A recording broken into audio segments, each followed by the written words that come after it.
تو رسول پاک صلی اللہ علیہ وآلہ وسلم کی دنیا میں تشریف آوری کے بعد، آمد کے بعد، جو اس وقت کی دو سپر پاور تھیں جس کو ہم کیسر و کسرا کہتے ہیں، ایک ایران تھا اور ایک روم تھا. روم تھا جی.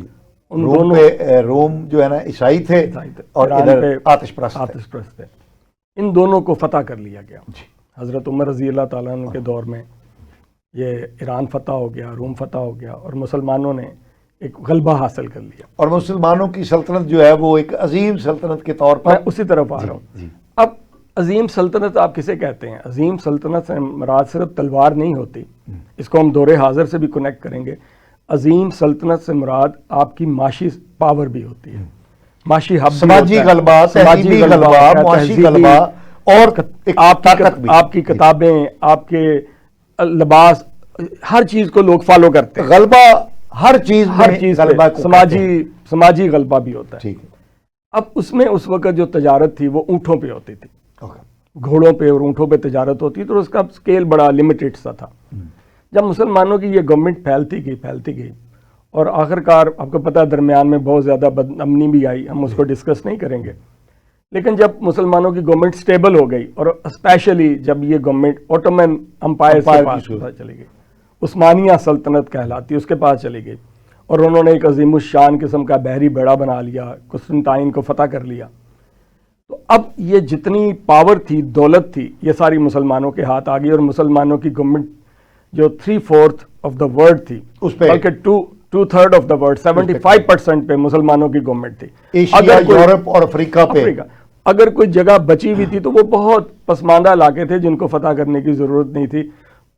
ہر قسم کی ان کے پاس دستیابی تھی اور وسائل تھے، ہر پاور ان کے پاس تھی. اب دیکھیے، ہر دور میں یہودیوں کو ہر دور میں عظیم رہے ہیں. یہودیوں کا دعویٰ ہے نعوذ باللہ من ذالک کہ ہمارا پیور بلڈ ہے اور ہم اللہ کے بیٹے ہیں.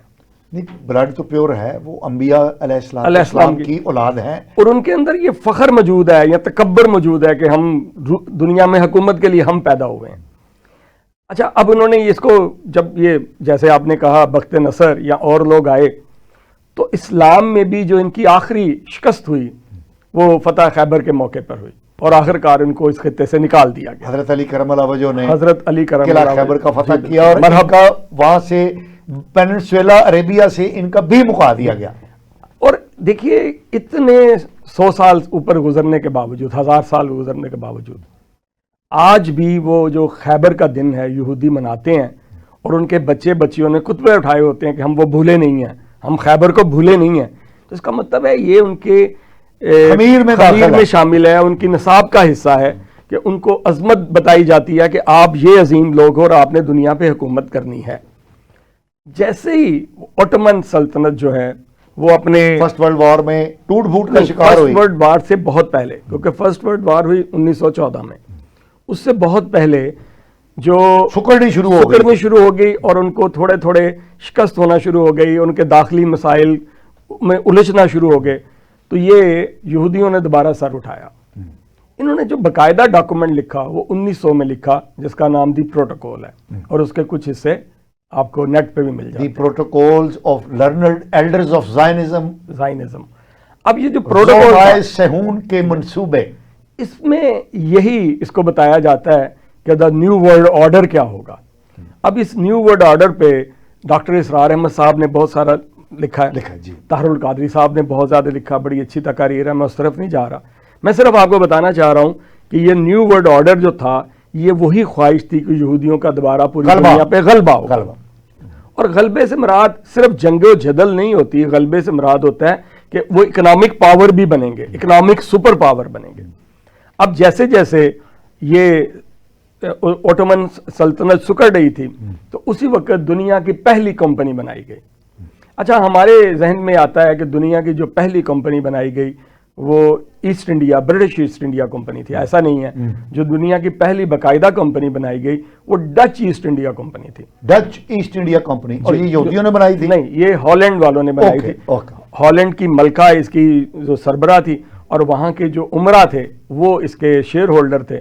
اور اس کا مقصد بھی، میں تھوڑا اس کو شارٹ کر گیا ہوں، اس کا مقصد بھی ٹریڈ کے ذریعے اپنی عظمت کو اجاگر کرنا یا ٹریڈ کے ذریعے دنیا میں حکومت کرنا تھا. اور یہ ہندوستان میں برٹش ایسٹ انڈیا کمپنی سے پہلے ڈچ ایسٹ انڈیا کمپنی آئی تھی. اچھا، ڈچ ایسٹ انڈیا کمپنی تقریباً کوئی 80-90 سال انہوں نے گورنمنٹ کی، یعنی بنائی، اور پھر یہ ڈیزالو ہوگی. اس کے پیرلل چلی ایسٹ انڈیا کمپنی. اچھا، ان دونوں کے ڈیٹس کے بارے میں بعض کہتے ہیں جی ایسٹ انڈیا کمپنی 1600 میں بنی اور ڈچ ایسٹ انڈیا کمپنی 1604 میں بنی. بہرحال یہ فرسٹ ملٹی نیشنل کارپوریشن تھے، ملٹی نیشنل کارپوریشن کی ابتدائی فارم تھی. اب جب Dutch East India company dissolve ہوتی ہے تو وہ جو سارا پاور کا منبع تھا، وہ جو سیلر تھے، وہ جو جہاز ران تھے، وہ جو سپاہی تھے، وہ لڑنے والے جو تاجر، وہ اس میں شامل ہو گئے ایسٹ انڈیا کمپنی. اب انہوں نے کیا کیا کہ پوری دنیا میں ٹریڈ کرتے تھے اور وہاں سے پیسہ اکٹھا کر کے انہوں نے ایک برٹش امپائر کی بنیاد رکھی. اور پھر ایک وقت آیا جیسے ہم کہتے ہیں کہ برطانیہ کا سورج پوری دنیا میں غروب نہیں ہوتا تھا، تو یہ پوری دنیا میں برطانیہ کا دور دورہ تھا. اور وہی وقت تھا جہاں ترکوں کو زوال تھا اور یہ برٹش امپائر کا عروج تھا. اب یہ جو برٹش امپائر کا عروج تھا، برطانیہ میں بیٹھے ہوئے کون تھے؟ بیسیکلی یہودی تھے. برطانیہ کے جو گولڈ سمتھ فیملی ہے، جس میں اب خان صاحب کے بھی ریلیٹیو ہیں، وہ بھی پہلے ان لوگوں میں سے ہیں جنہوں نے بینک فارم کی، بینک بنایا برطانیہ میں. اور وہ گولڈ سمتھ فیملی اس لیے کہ وہ سب سے پہلے جو سونے کا یا کانسیپٹ دیا یا کرنسی کا کانسیپٹ دیا یا بینک کا کانسیپٹ دیا، وہ انہوں نے دیا تھا. روتھشائلڈ، بنیادی طور پہ یہ روتھشائلڈ فیملی تھی. ہاں جی، انہوں نے کانسیپٹ دیا کہ آپ جب ٹریول کرتے ہو اور آپ کے پیسے آپ کے ساتھ جاتے ہیں، وہاں پہ حملہ ہو جاتا ہے، تو آپ یہ پیسے، یہ سونے کے سکے ہمیں دے دیجئے اور واپسی پہ یہ سکے واپس لے لیجئے، ہم اس میں سے تھوڑے سے پیسے کاٹیں گے.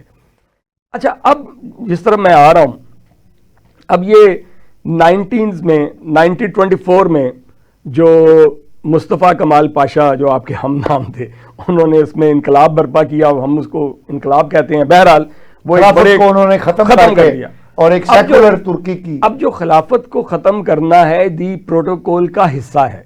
یہودیوں کے دی پروٹوکول کا حصہ تھا کہ مسلمانوں کے جو خلافت ہے، جب تک یہ مرکزیت ہے مسلمان پاور میں ہوں گے، اور واقعی مسلمان پاور میں تھے.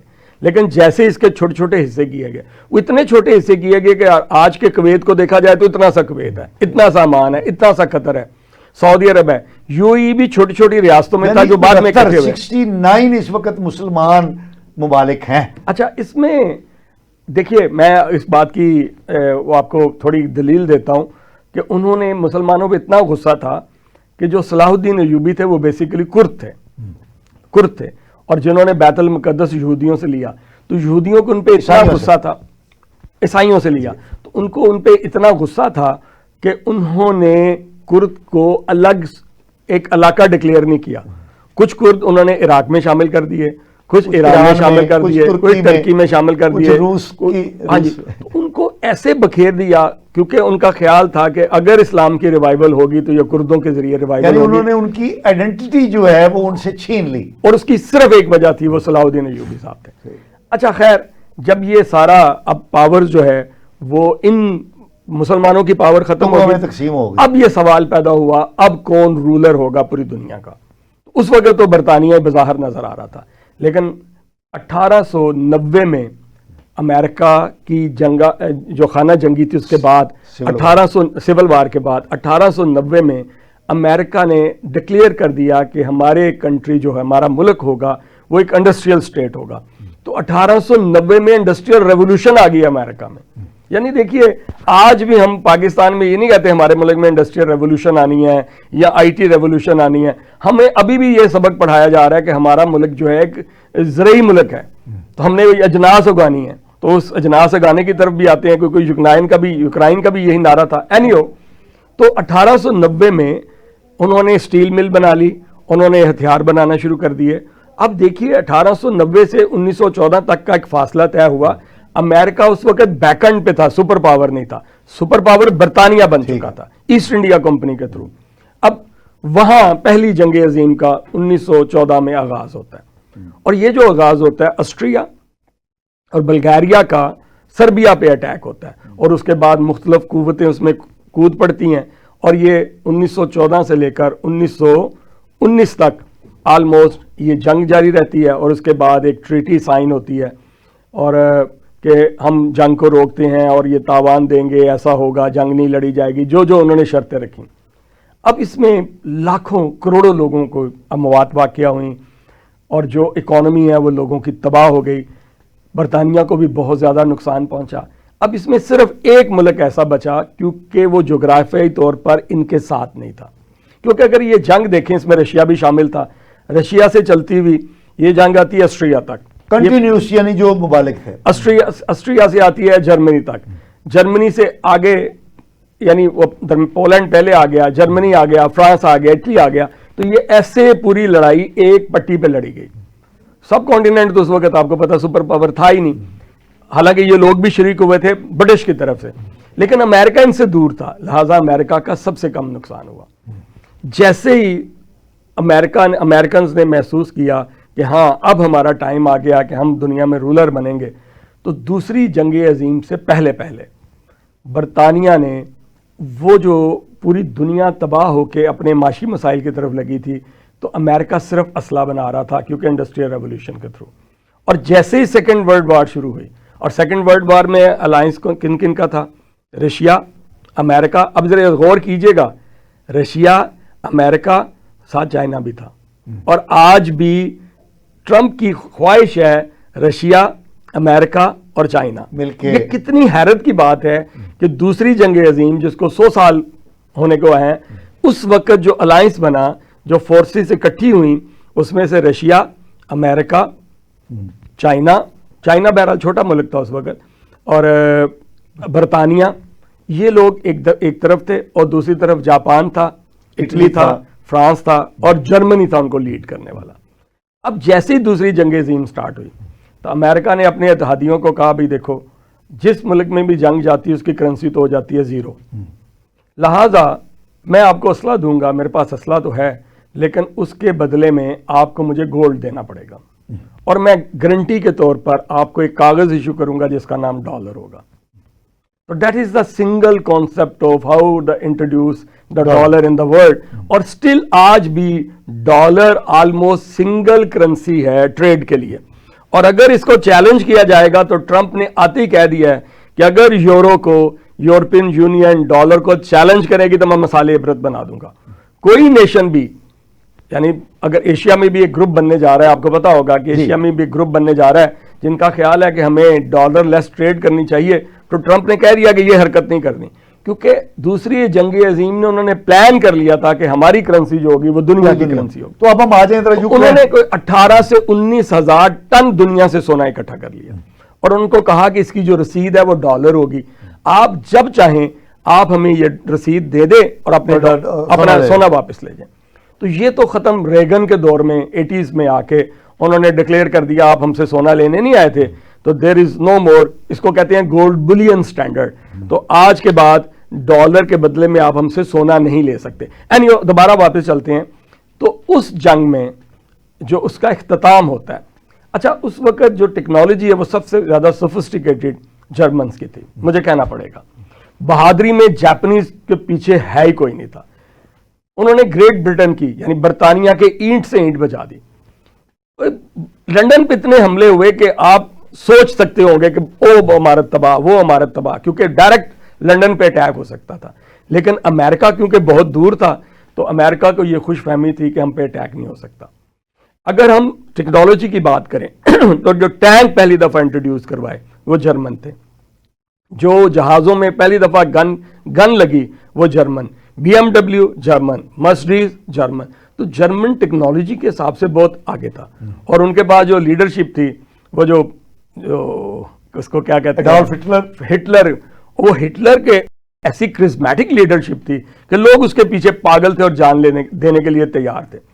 لہٰذا اب امریکہ بچا تو ہوا تھا، لیکن آپ کو وہ بھی پتا ہے کہ وہ آئنسٹائن کیسے وہاں سے بھاگا اور کیسے امریکہ نے اسے لے کے چلے گئے، اور پھر اس نے ایٹم بم بنایا. بیسیکلی ایٹم بم وہ آلریڈی جرمن کے علاقے میں بہت اس کا جو ابتدائی ہے وہ بنا چکا تھا.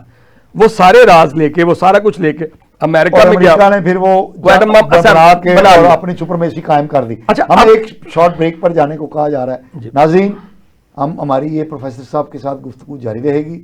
ہم ایک شارٹ بریک پر جا رہے ہیں، ہمارے ساتھ رہیے. ناظرین ویلکم بیک. ناظرین ہمارے ساتھ شریک گفتگو ہیں پروفیسر ڈاکٹر وسیم سبحانی صاحب, اور وہ ہمیں پیش منظر بتا رہے تھے, پس منظر بتا رہے تھے کہ یوکرین کا جو ایشو ہے اس کا بیک گراؤنڈ کیا ہے. جی پروفیسر صاحب. جی سر, ہم بات کر رہے تھے کہ ایٹم بم جو ہے وہ جرمن کے انہوں نے چلانا نہیں تھا ابھی, لیکن ہوا یہ کہ پرل ہاربر والا واقعہ ہو گیا, امریکہ پہ اٹیک ہو گیا, کیونکہ ان کے پاس جو جہاز تھے وہ پہنچ تو سکتے تھے, واپس نہیں آ سکتے تھے. تو جیپنیز نے یہ فیصلہ کیا ہمارے جہاز جائیں گے تو صحیح, واپس نہیں آئیں گے. تو انہوں نے سوسائڈ اٹیک کیا اور امریکہ کی اینٹ سے اینٹ بجا 2,500 امریکن سیلر اس ایک حملے میں اڑ گئے. اور وہ امریکہ آج بھی اس پہ امریکہ خود فلمیں بناتا ہے, لیکن وہ اتنی خوفناک ہیں کہ امریکہ ڈر گیا, اور اس کے بعد امریکہ نے یہ جنگ میں کود گیا, شامل ہونے کا فیصلہ کیا. پہلے بھی کودا ہوا تھا, لیکن انہوں نے ایٹم بم چلانے کا فیصلہ کیا. تو جاپان کے 2 شہروں پہ ایٹم بم گرائے گئے, اور 1945 میں اس طرح جنگ خاتمہ ہو گیا. جاپنیز کیپچر ہو گئے, جرمن کیپچر ہو گئے, کیونکہ ہٹلر امریکہ سپر پاور کے طور پر, مسولینی فارغ ہو گیا, اس پہ قبضہ ہو گیا, اور امریکہ جو ہے وہ ایک سپر پاور بن گیا کیونکہ اس نے یونائٹڈ نیشن اپنے ملک میں بنا لی. اب وہ تصفیہ کی طرف آ گیا کہ آپ بھی بیٹھ جاؤ, ہم مل کے اس کا تصفیہ کریں گے اور ہم پوری دنیا کو دوبارہ بنائیں گے. اب یہ فکرہ یاد رکھیے گا, کیونکہ آج بھی امریکہ جہاں جاتا ہے, وہ افغانستان ہو, وہ ویتنام ہو, وہ جس ملک میں بھی جنگ کرنے جائے گا تو ایک وہ ڈائلاگ ضرور بولے گا, ہم اس کو دوبارہ بنائیں گے. وہ غزہ کا بھی کہہ رہا میں اس کو دوبارہ بنواؤں گا, خوبصورت بناؤں گا. ہاں جی, تو اس نے کہا جی ہم دنیا کو دوبارہ بنائیں گے. اب دنیا کیونکہ اپنے زخم چاٹ رہی تھی, لوگوں کی اکانومیز ختم ہو چکی تھی, تو اب وہ ایک سپر پاور بن گیا ان اناؤنسڈ. لیکن اس کے ساتھ رشیا بھی تھا اور ممالک بھی تھے. سر ذرا ہم اب اس کے بعد 1945 کے بعد اب رشیا اور امریکہ کا دو متحارب گروپ بن گئے. اب اصل یہاں سے جنگ شروع ہوتی ہے جو یوکرائن کا حصہ ہے. اب یہاں سے 2 پاورز بن گئیں, ایک کو ہم کہتے ہیں کیپٹلسٹ اکانومی اور ایک کو کہتے ہیں ہم سوشلسٹ اکانومی, وارسا پیکٹ اور نیٹو فور. اچھا, اب جو سوشلسٹ اکانومی تھی یہ رشیا سے شروع ہوئی, چائنا بھی اس کے انڈر آ گیا, نارتھ کوریا اس کے انڈر آ گیا, پولینڈ, ہنگری, یہ یوکرائن, یہ یوگوسلاویا, چیکوسلواکیا, یہ سارے اسی کا حصہ تھے. اور آگے جا کے آسٹریا سے آن ورڈ جو تھے, اور ایسٹ یعنی ایسٹ جرمنی تک یہ ان کا انفلوئنس تھا, اور آگے جو تھے وہ کیپٹلسٹ اکانومی آ گئی. اب یہاں جو کولڈ وار سٹارٹ ہوئی, اب ہوا یہاں سے میں تھوڑا سا ڈیورٹ کروں گا. امریکنز نے جب پوری دنیا کو اپنا محکوم بنانے کا سوچا کہ ہم ایک عظیم نیشن بنیں گے, تو وہاں جب الیکشن ہوئے تو انہوں نے جب بھی الیکشن ہوئے اس کو 3 حصوں میں ہم تقسیم کر لیتے ہیں. پہلا حصہ جب انہوں نے سوویت یونین سے لوگوں کو ڈرا کے, یا آپ اس کو کہ سوشلزم سے لوگوں کو ڈرا کے ووٹ لیے, عوام سے ٹیکس لیے اور نئی ٹیکنالوجی انٹروڈیوس کروائی. اب انہوں نے سوویت یونین کا کہا کہ سوویت یونین آپ کو کھا جائے گا, یہ سرخ ریچھ ہے, یہ دنیا پہ قبضہ کر لے گا, ان کو اکٹھا کر لیا. اس کے بعد سوویت یونین الٹیمیٹلی 1991 میں سوویت یونین ڈیزالو ہو گیا. میں شارٹ کرتا ہوں, افغانستان میں اس کو جیسے بھی لایا گیا, پھر اس کو انوالو کیا گیا, طالبان, وہ بالکل اب ایک نئی رجیم آ گئی. اب اس کے بعد جو جنگ لڑنے والے تھے تو اب وہ یہ نہیں کہہ سکتے تھے کہ سوویت یونین ہم کو کھا جائے گا, یا سوویت یونین آ جائے گا, یا وہ گرم پانیوں تک پہنچ جائے گا. اب ان کو ایک نیا اینیمی چاہیے تھا, تو وہ پوری دنیا کے مسلمانوں کو دشمن نہیں بنانا چاہ رہے تھے, تو انہوں نے بڑی سمارٹلی القاعدہ کو اپنا دشمن بنا لیا. تو 1991 سے 2001 تک انہوں نے جو ووٹ لیے وہ طالبان کے نام پہ ووٹ لیے. اب اس کے بعد طالبان کے القاعدہ کے, تو القاعدہ کے قبضے کے بعد آخرکار امریکہ نے ان سے 9/11 کے بعد دوبارہ وہاں سے قبضہ چھڑوایا, اور وہ امریکہ وہاں آ کے بیٹھ گیا. لیکن وہ القاعدہ کا راگ الاپتے رہے, کیونکہ جو اسامہ بن لادن ہے اس کی تو اسیسینیشن ہو گئی تھی, لیکن جو الظواہری تھا وہ زندہ تھا. آپ کو پتا ہے کہ وہ جب دوسری دفعہ طالبان گورنمنٹ آئی ہے تب اس کو ٹارگیٹ کیا گیا. تو اس کو جان بوجھ کے زندہ رکھا, یا کیوں زندہ رکھا, تو یہ اس لیے کہ وہ دنیا کو دکھا سکیں کہ بھئی ہمیں دشمن موجود ہے. اب جب دوسری دفعہ یہ امریکنز بڑے بے عزت ہو کے, اب وہ کہہ رہا ہے نا 2021 میں 17 اگست 2021 ٹرمپ کہہ رہا ہے کہ یہ بائیڈن کی غلط حکمت عملی سی جس میں اس کو عبرتناک شکست ہوئی، شرمناک، اس نے خود الفاظ یوز کیے ہیں ٹرمپ نے کہ وہاں سے ان کا انخلا ہوا، ایسا نہیں ہونا چاہیے تھا. سر اب جیسے ہی وہاں یوکرین پہ آ جائیں، یہ جیسے ان کا انخلا ہوتا ہے، اب جو امریکہ کے صدر ٹرمپ نے موجودہ جو آپ شرطوں کی طرف آ رہے ہیں، وہ جو اس نے الیکشن کی لڑی ہے جنگ، اس میں نہ تو وہ تھا سوویت یونین اور نہ القاعدہ تھا. اب ان کو نظر آ گیا تھا کہ ہم نے دنیا میں جو اندھا دھن قسم کی اپنی فوجی طاقت کا دھاگ بٹھائی ہوئی ہے، اصل جنگ اکنامک پاور بننے کی تھی اور اس میں امریکہ پیچھے رہ گیا، اور اس میں ایک نئی اکنامک پاور آ چکی تھی، وہ چائنا. اور ساتھ ساتھ رشیا بھی اپنے آپ کو ریکنسولیڈیٹ کر کے، سائز شارٹ ہونے کے باوجود رشیا بھی اتنا بڑا ہے کہ وہ پوری دنیا کے بڑے ممالک میں سے ایک ملک ہے. اب امریکہ کو یہ سمجھ آ گئی کہ اب اگر ہم نے اکٹھے نہ ہوئے، اپنے انٹرنل مسائل پہ توجہ نہ دی، تو الٹیمیٹلی ہم کلیپس کر جائیں گے. لہٰذا انہوں نے سب سے پہلے کہا کہ اب جو جنگ ہوگی، اب جو ہوگا وہ اکنامک وار ہوگی. ہم اس کو کینیڈا پہ ٹیرف لگائیں گے، ہم انڈیا پہ ٹیرف لگائیں گے، ہم یورپین یونین کو فٹ کریں گے، ہم رشیا کے ساتھ تعلقات ٹھیک کریں گے، ہم چائنا کے ٹیرف لگائیں گے لیکن تعلقات بھی ٹھیک کریں گے. اور ساتھ ہی یہ یوکرائن کا مسئلہ بھی تھا. اب یوکرائن کا مسئلہ یہ ہے کہ یوکرائن، پولینڈ اور بیلاروس، یہ تین ایسی ریاستیں ہیں جو رشیا سے الگ ہوئیں، اور اس کا جو زمین کا حجم نہیں، اس کا جو جغرافیائی اس کی پریزنس ہے، وہاں سب سے زیادہ سوائل جو ہے وہ بڑی فرٹائل ہے. وہاں آپ اپنی کراپس بھی گرو کر سکتے ہیں، اناج پیدا کر سکتے ہیں. دنیا کے جو 10 بڑے ممالک کا اناج پیدا کرنے والے بلکہ فرسٹ 3 تھے، اس میں ایک یوکرائن بھی تھا. اس کے بعد اب یہ رشیا نے اس کو آزادی تو دے دی اپنی مجبوری کی بنیاد پر، لیکن رشیا اپنا انفلوئنس یہاں تک لانا چاہ رہا تھا. لیکن یہاں میں آپ کو ایک چھوٹی سی اور بات بتاؤں، جہاں جو جنگ کی اصل وجہ بنی. امریکہ افغانستان میں 2000 سے لے کر 2020 سال تقریباً رہا، 20-21 سال افغانستان میں وہ کیوں بیٹھا رہا؟ ایک بہت بڑا سوال ہے. وہ صرف کیا القاعدہ کو روکنا تھا؟ وہ بعض لوگ کہتے ہیں جی کہ وہ رشیا کو روکنا چاہتا تھا. ایسا نہیں ہے پاکستان. افغانستان میں بھی رچ منرل موجود ہیں. دنیا کا جو سب سے قیمتی پتھر ہے جس کو ہم ایمرلڈ کہتے ہیں، وہ سب سے بہترین پتھر افغانستان کے اندر ہوتا ہے. اچھا، ایک اور چیز جس میں امریکن اکانومی کی بنیاد بنی وہ لیتھیم تھا. جی جو بیٹریوں میں اب استعمال ہوتا ہے. جو ٹیسلا نے جو اپنا پروجیکٹ سٹارٹ کیا، جو بیٹریوں سے شروع ہو کر، جو مسک کا پروجیکٹ ہے بیٹریوں سے شروع ہو کر گاڑی تک ہے، تو یہ سارا افغانستان سے لا کے امریکہ میں ڈمپ کیا گیا اور پھر اس کی بنیاد رکھی گئی. اچھا، اب میں اس کو ایک اس کے پیچھے اور آرگو کروں گا. آج بھی امریکہ افغانستان سے ڈیفیٹ ہونے کے بعد طالبان سے کیوں اچھے تعلقات بنا رہا ہے؟ آپ سوچئے کہ ابھی آپ نے کہا کہ وہ جو شریف اللہ کو حوالے کیا اور اس پہ الزامات ہیں کہ وہ ادھر بیٹھ کے آپریٹ کر رہا تھا، امریکن کے اسیسینیشن کی، یہ کیا وہ کیا، طالبان امریکن کا دشمن ہے.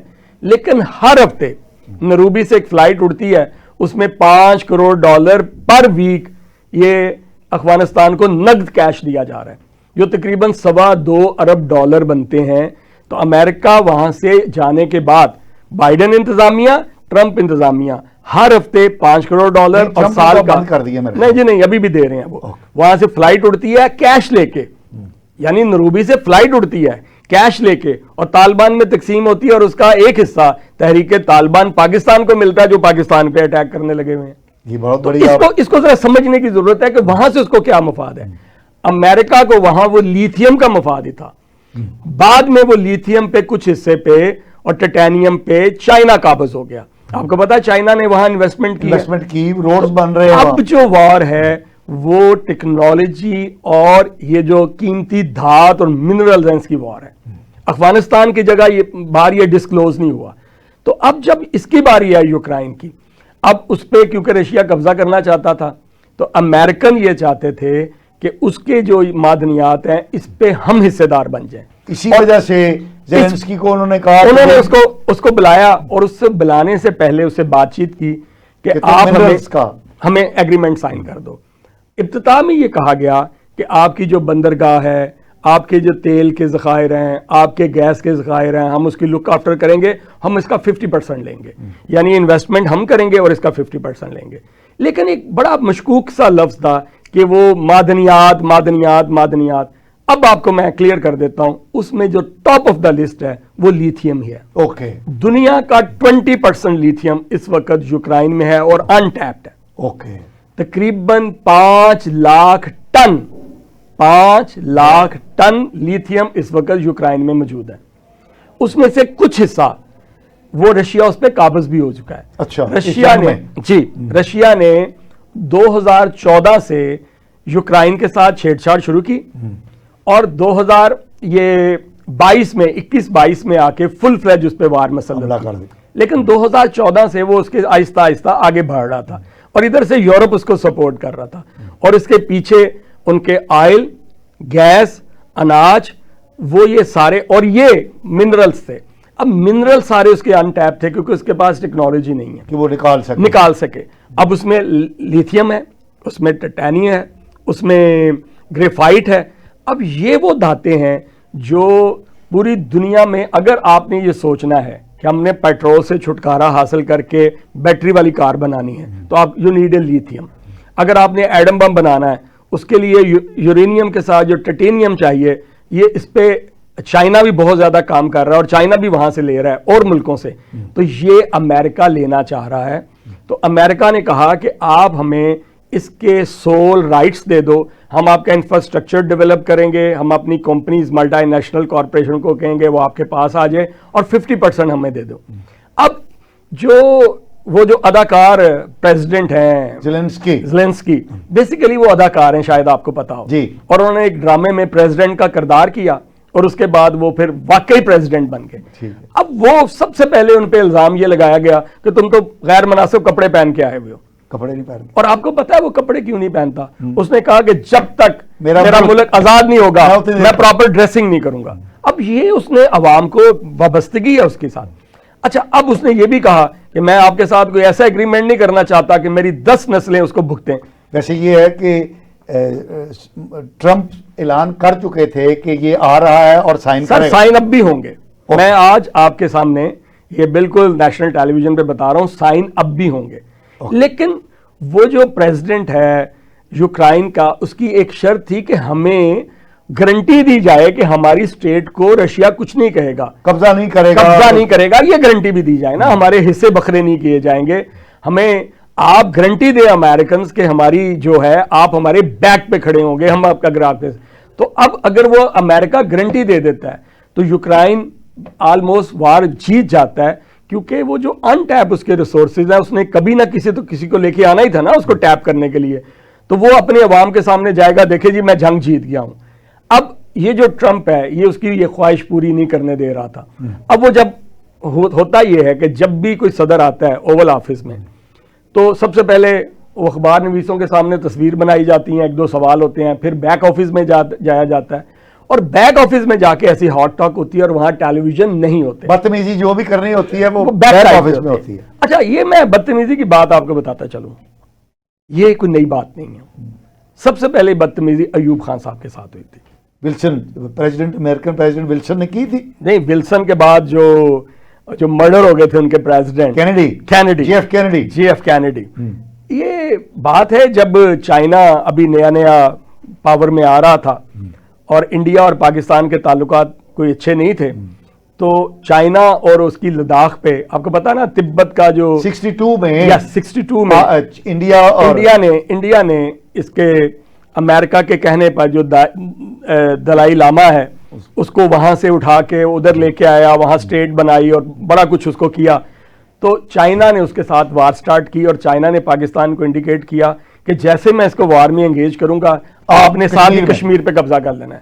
اور یہ گرنٹڈ تھا کہ 3 دن یا 2 دن یا اس سے کم وقت میں کشمیر فتح ہو جانا، پاکستانی فوجیں داخل ہو جاتی.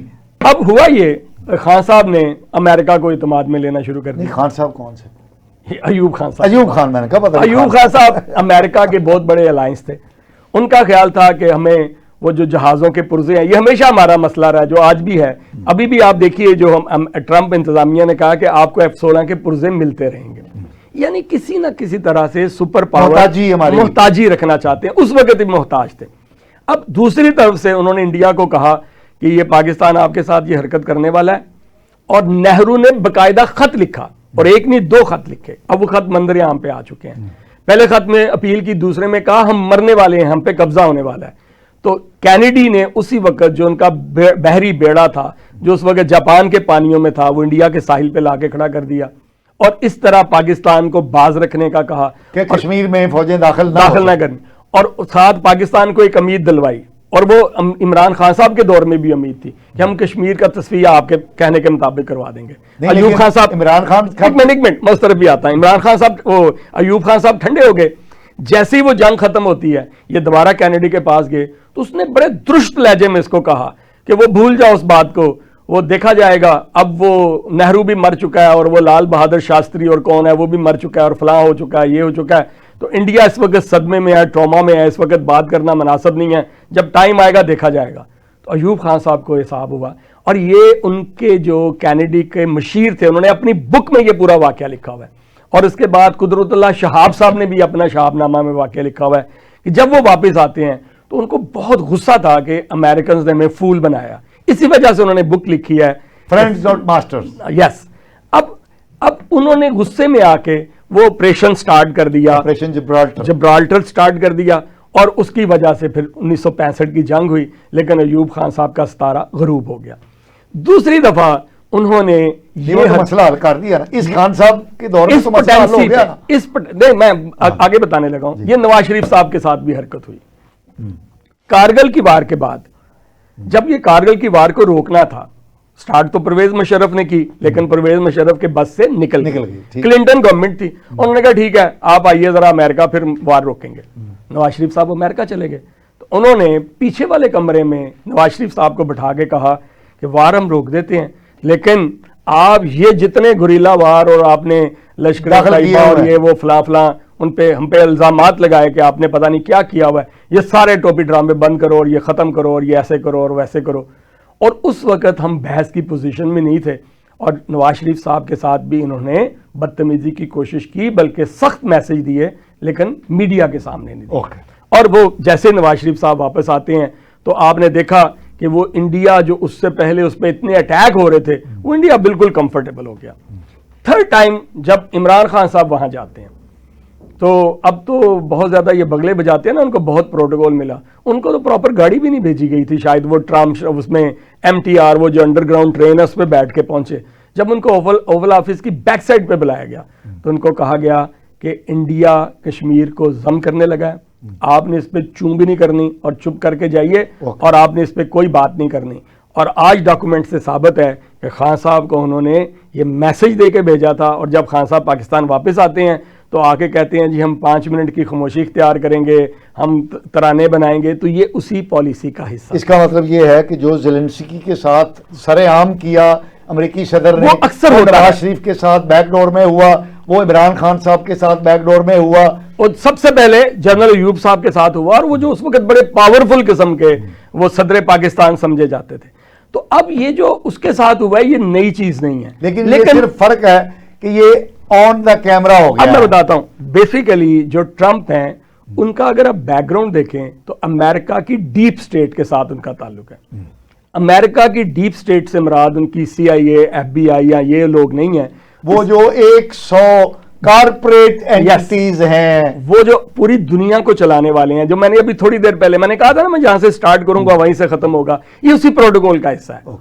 وہ جو دنیا کے 100 امیر ترین لوگ ہیں۔ اچھا پاشا صاحب، اس میں بڑی حیرت کی بات ہے، اس میں ایک پاکستانی بھی ہیں، وہ شاہد خان صاحب۔ شاہد خان صاحب، لیکن سنا ہے کہ کسی نے مجھے بتایا کہ وہ خان صاحب بڑے نکر میں بیٹھے ہوتے ہیں، بولتے نہیں ہیں کہ ہمیں جو مفاد ہے وہ ملتا رہے ہمارا بزنس۔ آپ کا بہت بہت شکریہ کہ آپ ہمارے ساتھ آپ نے گفتگو کی۔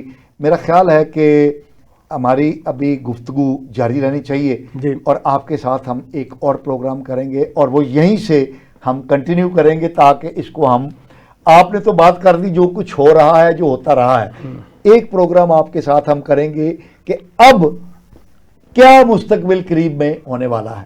آپ کا بہت بہت شکریہ کہ آپ ہمارے ساتھ تشریف لائے۔ ناظرین، اگلے پروگرام تک کے لیے اپنے میزبان مصطفیٰ کمال پاشا کو اجازت دیجیے۔ اللہ نے کے بعد